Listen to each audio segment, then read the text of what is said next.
What if the official story of World War II isn't the whole truth? What if behind the battles, treaties, and headlines were hidden agendas, vanishing war criminals, secret technologies, and powerful institutions manipulating history? From Nazi escapes through Vatican channels to mysterious UFO sightings in Antarctica, these aren't just wild rumors, theory conspiracies with chilling threads of truth. You've heard the history books. Now uncover the secrets they left out. These are WWII's forbidden files. In the waning years of World War II, as the Allies closed in on Berlin, Nazi scientists were frantically working in hidden, underground facilities across occupied Europe. Among these secretive locations, one site in Lower Silesia, deep within present-day Poland, stood apart in both secrecy and obsession. Known as Der Riese, or the Giant, it was rumored to house a mysterious device unlike anything the world had seen: Die Glock, the bell. The first whispers of the Nazi bell came decades after the war, buried in the post-war testimonies of former SS officers and unclassified Soviet intelligence. Described as a bell-shaped object standing nearly 12 feet tall and 9 feet wide, the device was said to be constructed from an unknown heavy metal and encased in ceramic. When activated, it allegedly emitted a violet glow and a strange humming vibration. But what gave it its terrifying mystique was what it was said to do. Polish intelligence officer and journalist Igor Witkowski brought the story to public attention in the early 2000s, after gaining access to documents that referenced the bell in Nazi archives. According to his research, Die Glock was part of a secret SS program called Kronos, Time. Witnesses described horrific testing procedures that led to the deaths of several scientists. When the device was turned on, it emitted deadly radiation, causing crystallization of organic tissue and blood coagulation. Others claimed it could bend gravity, causing plants placed near the bell to decompose rapidly and metallic objects to levitate or disintegrate. Die Glock was reportedly operated near the Wenceslas mine, a mysterious location reinforced with heavy concrete structures and power lines, now abandoned and overgrown. Most bizarre of all was a peculiar construction nearby: a large concrete frame that some believe served as a testing rig to tether the bell during activation.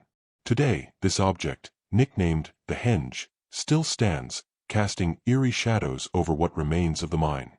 Historians argue it may have been part of a cooling tower or industrial rig. But conspiracy theorists see something more: a launch platform or anchor for experiments that defy current science.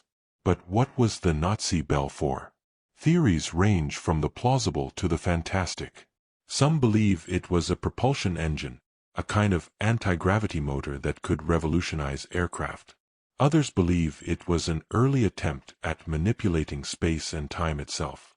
Several witnesses, including a captured SS scientist allegedly interviewed under Operation Paperclip, insisted the goal was time manipulation. The device, they said, was meant to allow Nazi leadership to either glimpse the future or escape the war through some kind of temporal distortion. Hitler's obsession with the occult and destiny lends a dark plausibility to the idea. One of the most disturbing implications is that the bell might not have been destroyed at all.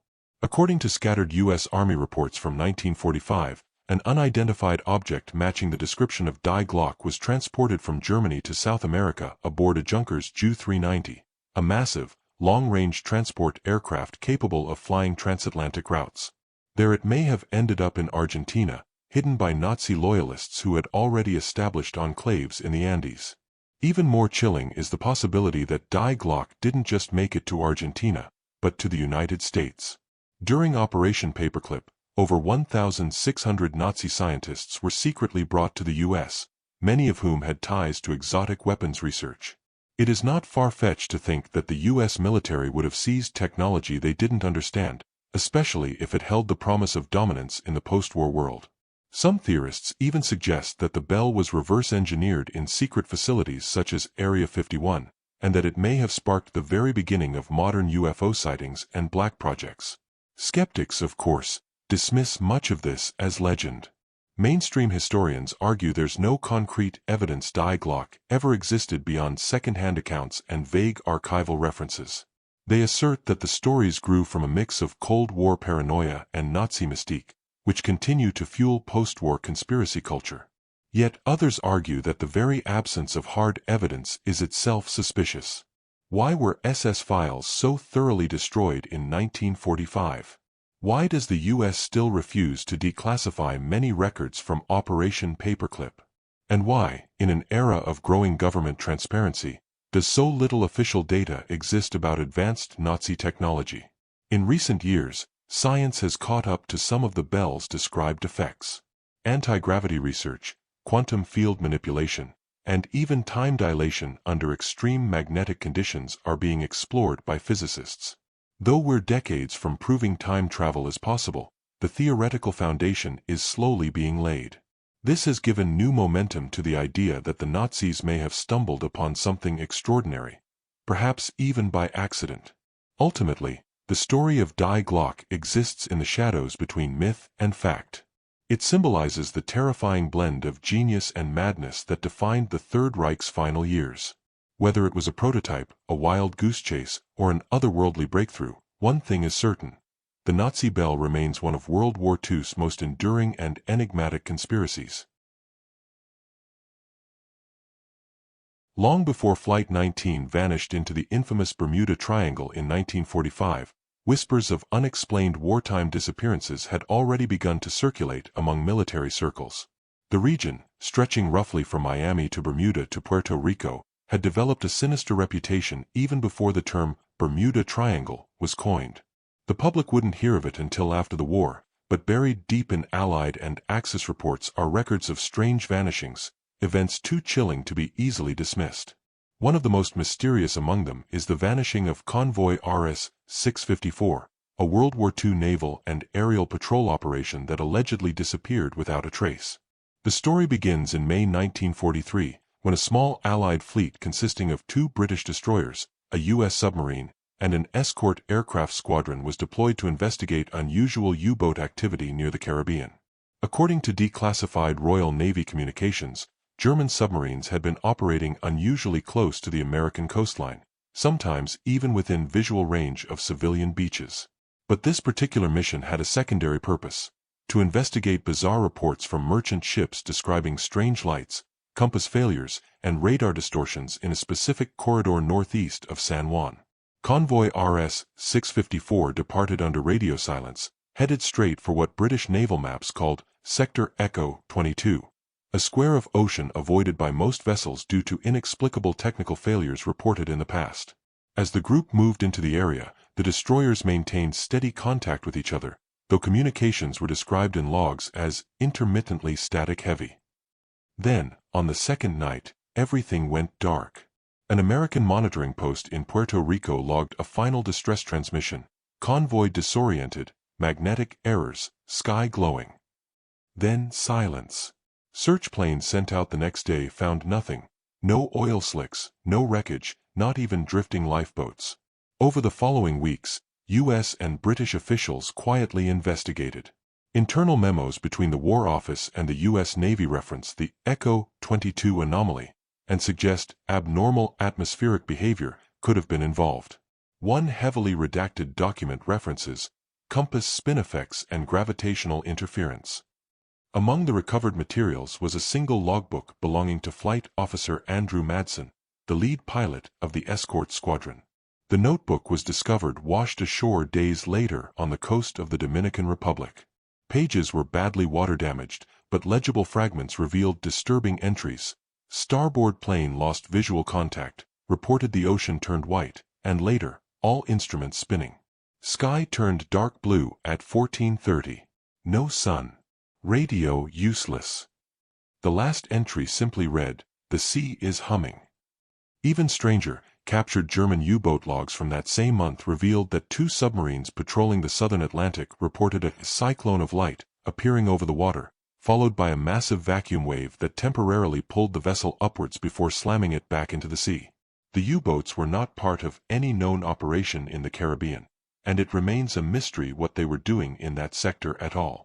This brings the conspiracy into focus. Did both sides witness, and possibly know about, something unnatural in the Bermuda Triangle during the war? If so, why was it kept secret? Some researchers suggest the entire region may be a natural electromagnetic anomaly, possibly a confluence of oceanic methane releases, underwater volcanoes, and geomagnetic fluctuations. But others believe something more exotic is at play, perhaps a rift in spacetime or a window to another dimension. It may sound like science fiction, but some physicists, especially those researching wormholes and quantum vacuum fields, suggest such phenomena could occur under the right environmental conditions. Interestingly, internal memos from Project Rainbow, a Navy initiative later connected to the infamous Philadelphia experiment, make veiled references to field behavior experiments conducted in Atlantic coordinate grids. While these may relate to radar and stealth technology, some conspiracy theorists believe they were attempting to manipulate or harness the strange energies in regions like Echo 22. As post-war decades passed, these early disappearances were quietly forgotten. The world's attention turned to the more publicized Flight 19 incident, which involved 5 TBM Avenger torpedo bombers vanishing during a training mission in the exact same area in December 1945. The similarities are uncanny: compass failures, vanishing from radar, and inexplicable weather shifts. But the question remains, was Flight 19 the first, or simply the most visible? More modern investigations using sonar and satellite data have failed to find evidence of any wreckage from RS-654. In fact, nothing from that mission, aside from Madsen's notebook, has ever been recovered. Civilian researchers have attempted to trace the convoy's last known path, and some claim sonar anomalies suggest the ocean floor in that region is riddled with unnatural trenches and collapsed structures. Some even believe the area may contain remnants of ancient, possibly non-human technology, hinting at connections to the lost city of Atlantis or even extraterrestrial installations. One chilling note often left out of mainstream publications comes from a brief line in a 1944 Royal Navy report: "This sector is not suitable for further operations.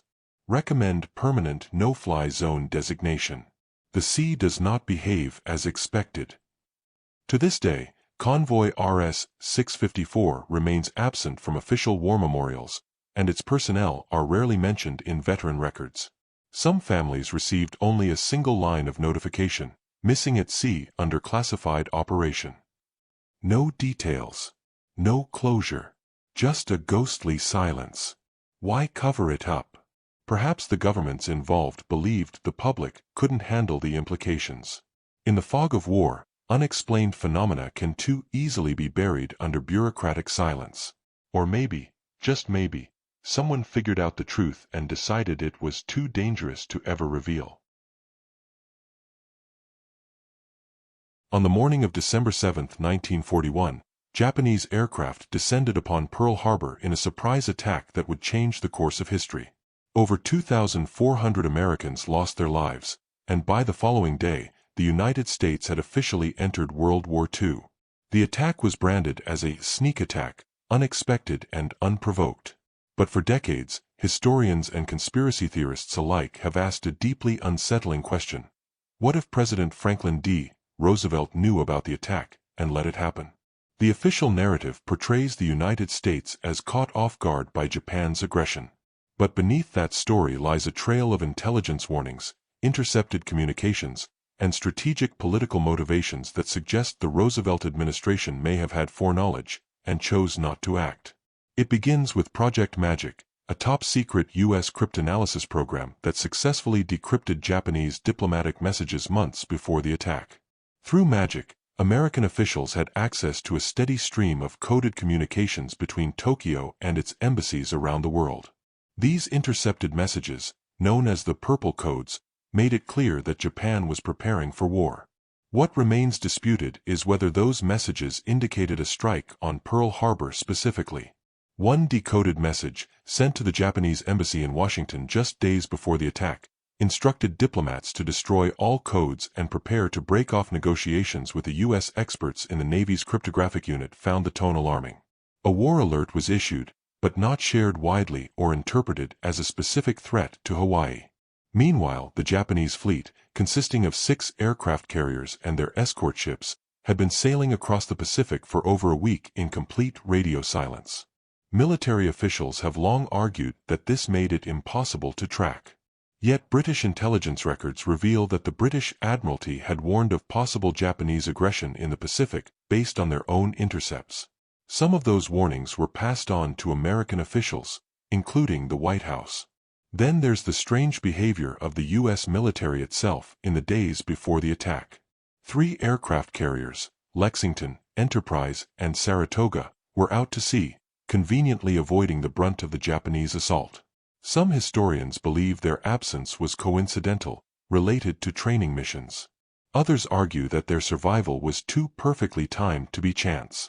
Perhaps the most controversial evidence lies in the McCullum Memo, written by Lieutenant Commander Arthur H. McCullum in 1940. The document, which only became public decades later, outlined 8 suggested actions that would provoke Japan into attacking the United States.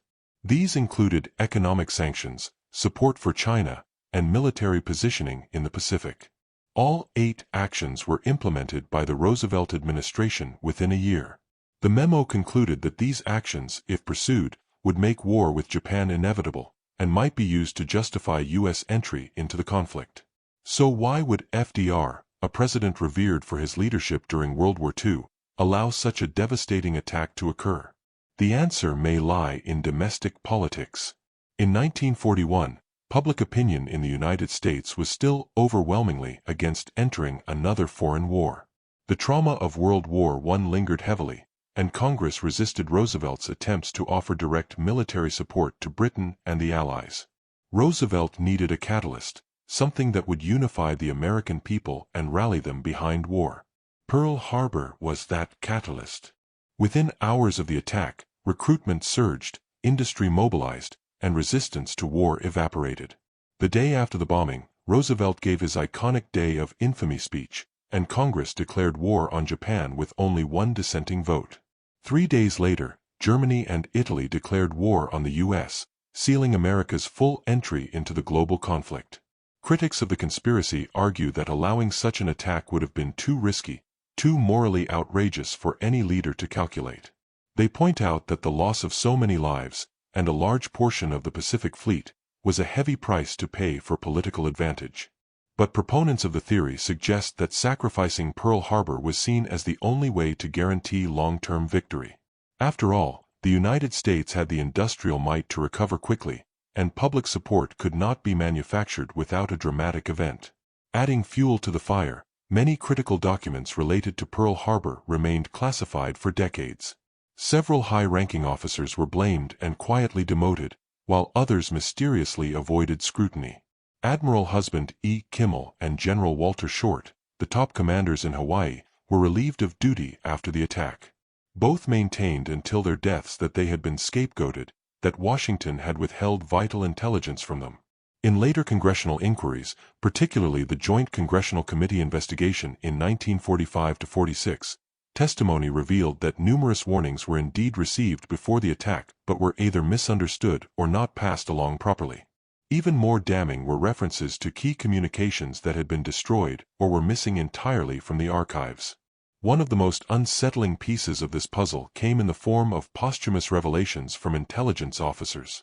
In the 1980s, former Navy codebreaker Captain Lawrence Safford stated in interviews that top officials in Washington were aware of Japanese plans to strike Pearl Harbor, citing intercepted messages and decoded data never shared with commanders on the ground. They knew the blow was coming, he said, but they wanted it to fall with the maximum effect to shock the American people. To this day, mainstream historians remain divided. Some see Roosevelt as a master strategist who played a risky game to save the world from fascism. Others believe the conspiracy is overblown, a product of hindsight and skepticism. But the questions persist. How much did Roosevelt know? Could Pearl Harbor have been prevented? And if so, was it allowed to happen to serve a greater geopolitical goal? Documents continue to be declassified slowly, and FOIA, Freedom of Information Act, requests have brought new records to light. Yet full transparency remains elusive. The Roosevelt administration, though lionized in textbooks, may have carried secrets that fundamentally challenge our understanding of America's reluctant entry into World War II. As more files surface and modern analysts revisit the cryptographic records, the idea that FDR had prior knowledge no longer lives on the fringe. It exists in a gray zone, where strategic sacrifice, political calculation, and tragic loss all intersect in one of the most pivotal moments in modern history. As World War II drew to a devastating close in 1945, the Allied powers began hunting down key figures of the Nazi regime. High-ranking SS officers, war criminals, and scientists were rounded up across Europe. Yet, despite their notorious reputations and the overwhelming Allied presence, many top Nazis seemed to simply vanish. Some were never found. Others, like Adolf Eichmann and Joseph Mengele, were discovered decades later living quiet lives in South America. How did they escape? And who helped them?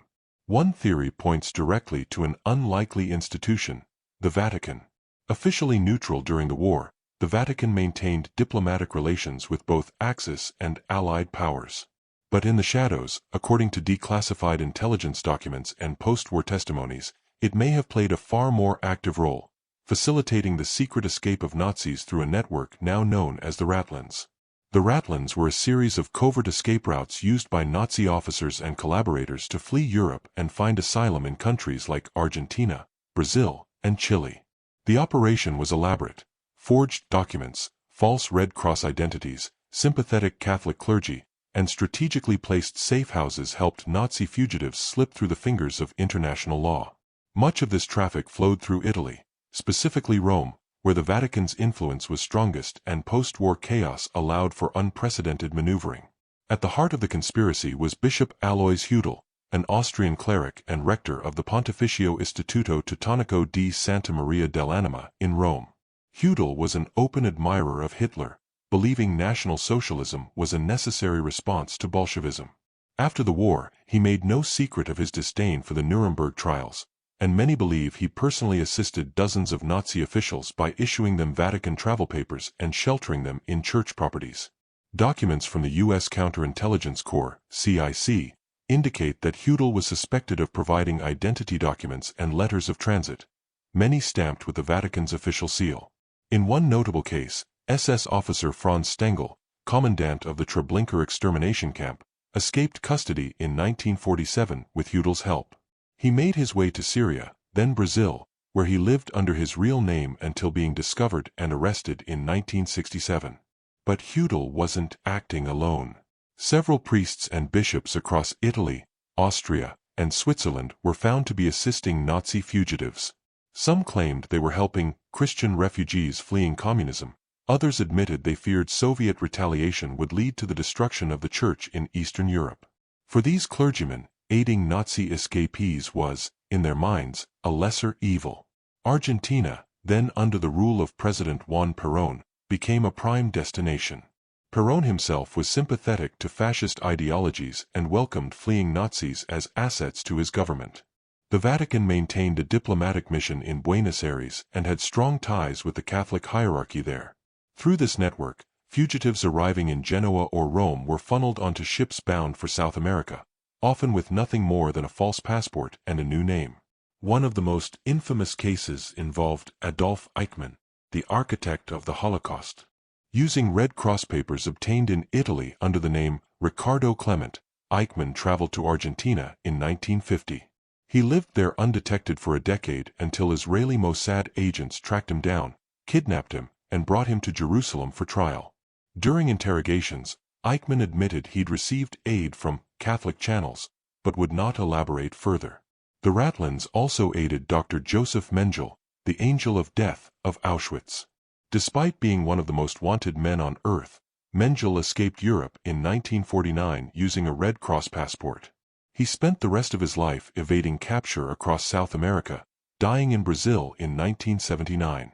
Though the Vatican has never formally acknowledged its role in the Ratlins, pressure mounted in the 1990s when declassified U.S. and Argentine documents revealed the scope of the network.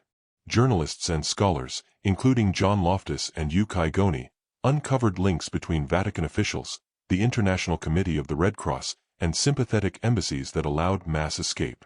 The Red Cross, for its part, later admitted it had issued papers without properly verifying identities, a failure it called deeply regrettable. Defenders of the Church argue that these actions were not institutional, but rather the choices of individual clergy who acted independently. They claim that the post-war chaos made it difficult to determine who was truly guilty, and many refugees presented themselves as simple civilians or POWs. Yet, the consistency and coordination seen across multiple countries suggest a more organized effort, if not officially sanctioned, then at least tacitly tolerated. One CIA memorandum from 1950 reads, "The Vatican is the largest single organization involved in the post-war movement of Nazi fugitives. Its role is to be viewed more as protective than ideological." Nonetheless, this continues to complicate our efforts. Why would the Vatican take such a risk? Some theorize it was a Cold War calculation. With the Soviet Union spreading communism across Eastern Europe, the Church may have seen former Nazis, many of whom were staunchly anti-communist, as potential allies in the ideological struggle. In the post-war world, lines blurred quickly, and enemies of yesterday became the assets of tomorrow. Others believe it was moral blindness, a mixture of old European loyalties, anti-Semitism, and fear of Soviet retaliation. Still, others argue it was a matter of spiritual redemption, helping sinners find refuge, no matter their crimes. Regardless of motive, the Ratlins remain one of the most troubling and unresolved chapters of World War II's aftermath. They blur the line between religion and politics, morality and complicity. The Vatican may never open its full archives on the matter, and the truth may remain buried in sealed documents and unmarked graves across South America. But the legacy of the Vatican Ratlins is undeniable. War criminals who should have faced justice instead lived long lives, unpunished and protected, under the wings of an institution meant to safeguard souls. When Germany fell in 1945, many assumed the Nazi threat had been extinguished completely. Hitler was dead, Berlin was in ruins, and Allied forces had overrun every known base and facility under the Third Reich's control. Yet, rumors persisted, strange, persistent tales that suggested not all Nazis had surrendered. According to some conspiracy theories, a secret contingent of Nazi leadership, technology, and scientists escaped to one of the most remote and inhospitable places on Earth, Antarctica. The seeds of this mystery trace back to 1938, when the German government launched a curious expedition to Queen Maud Land, a large sector of the Antarctic continent. Dubbed the Schwabenland Expedition, it was officially a scientific and exploratory mission.